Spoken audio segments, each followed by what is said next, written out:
Okay, picture this. You're at an amazing location, you're taking photos with your camera. The camera is set to record RAW files because you've heard that that will give you the best results possible. And on the back of the camera, the images look great. But sadly, you get home, you put them on your computer, and the images don't look so great. They lack contrast, they look flat and dull. What's that all about? Welcome to the Photo Genius channel.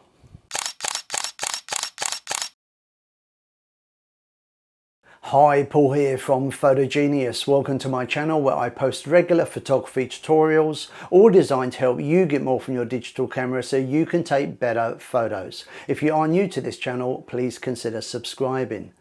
Now, when I'm running my courses and workshops here in Brisbane, there's a conversation we often have, and it's about the RAW format versus the JPEG format, which is best. Now, that's not what this video is all about because I've covered it in previous videos. I definitely recommend checking them out, and I've put links in the description below this video so you can do that if you wish. No, what this video is specifically about is one question, and that is why when I'm taking photos in the RAW format do my images look great on the back of the camera, but they don't look so good when you look at them on a computer monitor back home. The images tend to look flat, dull, and lack contrast, and there's a reason for that. Now, on top of answering that question, I also want to share some Lightroom tips with you, and also want to talk about exporting images because I've got some great tips to share that will make the job easier and more efficient. Okay, so let's get started. Now, the image that I have on my monitor here, I shot a couple of weeks ago with my Nikon Z6, and I can tell you that the image as I see it on this monitor really doesn't look that great compared to how I remember it looking on the LCD screen on the morning that I took this shot. Now, why does the image not look so good? A simple answer to this one: the image is unprocessed.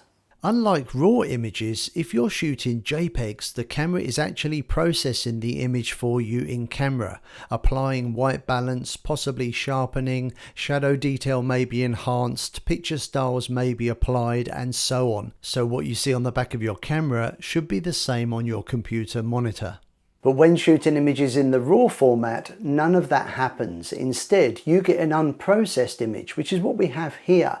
Now, if you want to take that image to the next level and take it from this to this, then it's up to you to do the processing yourself using something like Lightroom, maybe Luminar Neo, or other similar software. Now, in this video, I'm going to be using Lightroom. If you want to give this a go for yourself, you can download a free trial version of Lightroom using the link in the description below the video.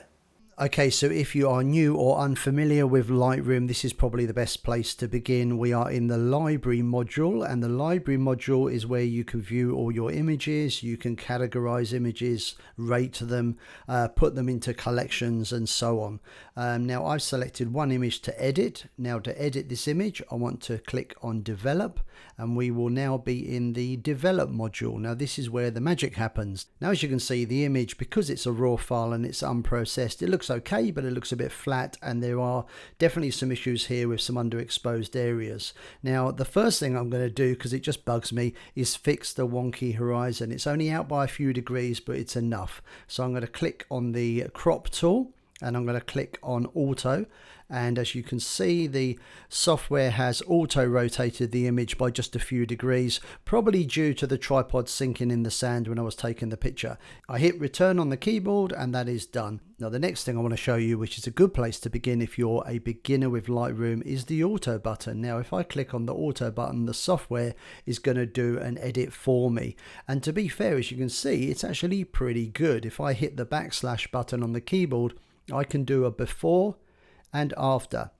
Now, it's not a fantastic edit, but it's actually a good place to start. And the great thing about this is I can still tweak things. So if I decide that I want to adjust the exposure, I can increase the exposure, I can lower the exposure. So auto could be a way just to get the ball rolling, if you like. Now, I want to do a quick edit myself, so I'm actually going to hit the reset button in the bottom right hand corner of the screen.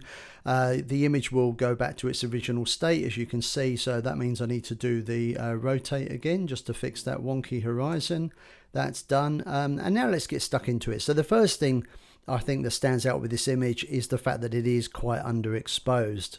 And there's a reason for that. When taking this photo, what I didn't want to do is overexpose too much and lose the highlights. I didn't want to lose those nice colors and that sun peeking out from behind the clouds.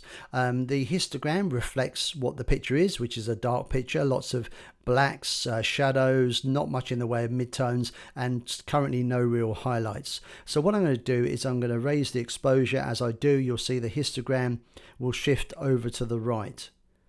I don't want to push it too far, but that I think will probably be about it. Now, to again recover some of these highlights, what you can do is lower the highlights. So this is great because exposure is a global adjustment. It affects the whole image, but highlights doesn't touch the shadows. It just affects the highlights. Okay, now I'm going to address these shadow areas. So there's a lot, or there should be a lot of detail here, and it's currently quite dark. So I'm going to go to the shadow slider and I'm going to push this up. Now you need to be careful with this one because it might start to introduce some digital noise. But if we zoom in and have a look, it actually looks like a pretty clean image. And now the image is starting to look a little bit more balanced. Now let's do a couple more little adjustments. This isn't really intended to be a tutorial video, so I'm going to keep this quite short. I'm going to just up the contrast a little bit, push the exposure up a fraction more. That looks pretty good. Now there's a slider called dehaze that I really like, that I think is going to work well on this image. So I'm going to slide that up and you'll see, yeah, it looks pretty cool. It does make the image look a little bit darker, but it just brings back that moodiness in the sky, and that's really nice. So I'm going to push the shadow slider just a tiny bit more, and the next thing I want to show you is the HSL section of the of Lightroom, which actually stands for hue, saturation and luminance, where you can adjust individual colors. So it's currently set to saturation. There's a band of orange in the sky, so if I go to the orange slider and go down, you will see that will go almost black and white. It takes the saturation out. If I increase it, it's going to push the saturation up, which is giving me something that's closer to what I was seeing with my eyes when I was taking the shot. There's also a few reds in the image, so I'm just going to push those up a little bit as well. That's looking good. Blue will of course affect the sky. Just going to increase that a tiny bit as well. I'm going to hit the backslash button on the keyboard to have a look at what we started with and where we are at so far. Now I'm really liking this. This looks great. Now again, because I want to keep this short, I don't want to do much more to the image at this stage, but I will show you quickly the masking tool in Lightroom and how good it is. So I'm going to click on this, click on sky. So what the software has done is it's found the sky in the image, it's given it a red overlay, which I can turn off if I want to, just to show me what will be adjusted. And basically this means now if I adjust any of the sliders to the right in this light grey area, it will affect only the area that is masked. So if I go to exposure and I bring the exposure down, it's going to give me again a darker sky, and I might just go a little bit darker with that. Okay, looks good. Shadows, just going to push that up and down, see what I like. Again, a little bit lower, I like that. Okay, I'm done there for now, so I'm going to click on the mask tool, and I'm nearly done. The last thing I'm going to do, I'm going to go back to the crop tool and I'm going to go and unlock it so I can make some adjustments. I'm going to go for a pano type crop, put in the horizon on the lower third. Let's try the bottom third. Yeah, I'm going to go for, actually going to go for something about there. Hit return. And there you go, just a very short basic edit in Lightroom using just a handful of the tools that Lightroom has to offer, and I think that looks pretty neat. Okay, so if you're enjoying this video and you're picking up some great tips, please consider hitting the like button. You'll find it somewhere down here. Giving this video a thumbs up helps it get noticed. That helps the channel grow and it means the world to me, so thanks for that. Okay, coming up, some very simple, quick tips that will help you to navigate your way around Lightroom and have more fun with the software. Plus, we're going to look at exporting images, so you can turn raw images into JPEG should you wish to share your images maybe on social media or with friends. Now, this first tip is for zooming into images. Holding down the command and pressing the plus or the minus button has been the way I've been doing this for some time, but very recently I discovered completely accidentally that if I held down the command button and drew a rectangle or square or any shape I like, I can zoom in to a specific point of the image. Now this, I think, is pretty neat. I also recently discovered that if I hold down the shift button on the keyboard and slide the mouse left and right, I can also zoom in and out. Now these are two very quick ways of being able to zoom in and check your image, and it's much more efficient than using the plus and minus keys because you can be a lot more specific about the areas of the image that you want to zoom in on. Now this next quick tip is all about cropping. If I hit the crop tool, you'll see at the moment I am cropping in the landscape orientation. Now if I want to do a vertical or portrait orientation crop, all I've got to do is hit the X key and I'm done. If you are shooting images in the RAW format, which to be fair isn't for everybody, there's a good chance you're going to want to share those images with others. You might want to email images to your friends, you might want to share them across social media, maybe print images, or maybe create a photo book. Now you can't do this with RAW files. That's mostly because the file sizes are too big, but also because there's no standard RAW format. The format depends on the camera you're using. Now that's not a problem. Let's talk about exporting images. So to create a JPEG version of this raw image for sharing on social media, all I've got to do is go up to File, go to Export, and then go through the different options before hitting the export button. Now we're not going to worry about all of these. Firstly, top one, export location. This is how you can choose where the file will be saved to. I've got it set up for the desktop, but I can easily change that by clicking on the choose option, not a problem. Next one down is file naming. Now I don't have any need to rename the file, but if you wanted to rename the file, for example, surf image 1, maybe the next one surf image 2, and so on, it's easy to do using the drop down options. Now I'm going to leave that alone. Video we don't need to worry about because this is a still image. File settings. So currently it's set to original, which means it will save the file as another RAW file on the desktop, but I want to save it as a JPEG. So I'm going to click here and I'm going to choose JPEG. A few other options come up. I'm not going to change them. sRGB is standard color space, quality 100%. Next option is image sizing. If you choose to resize the image, then here's where you can do this. 1080 pixels along the longest edge is often preferred by social media, but you could type in anything here you wanted.